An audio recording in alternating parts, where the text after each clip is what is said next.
En sport, troisième journée de compétition aux internationaux de tennis féminin de Strasbourg. Au programme, suite et fin du premier tour avec un défilé de Françaises sur la terre battue du Wacken. Marie-Christine Lang et Jérôme Gosset.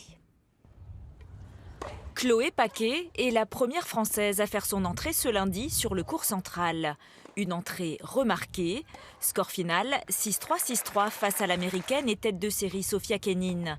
La tricolore réalise ainsi sa meilleure performance aux internationaux de Strasbourg. C'était un beau match, c'était un match plein du premier au dernier point. Ça fait plaisir quand c'est vraiment pas décousu, que ce soit vraiment assez fluide, même si c'était serré, mais très contente de la manière dont j'ai joué aujourd'hui. Après Fiona Ferro hier et de 2 Françaises qualifiées pour le deuxième tour. De quoi ravir le public français. Elle a beaucoup mieux servi que d'habitude et franchement elle s'est battue sur tous les points, c'était vraiment magnifique.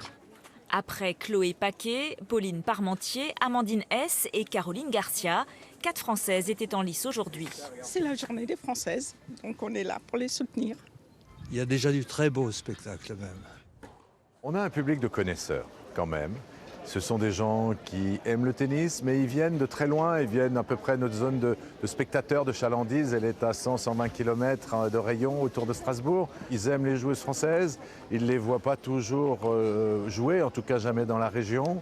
Et puis quand elles sont confrontées à une américaine très forte, à une australienne très forte, il y a cet aspect quand même un peu chauvin qui fait qu'il y a le spectacle est plus beau. Des connaisseurs et des novices. Pour ces élèves de CE1, c'était déjà un événement d'être là, tout simplement. C'est la première fois que je vais ici voir un match de tennis. Et en plus, tu repars avec un autographe? Je vais la mettre dans ma chambre comme souvenir. Et pour les autographes, ça continuera ce mercredi lors de la journée des enfants.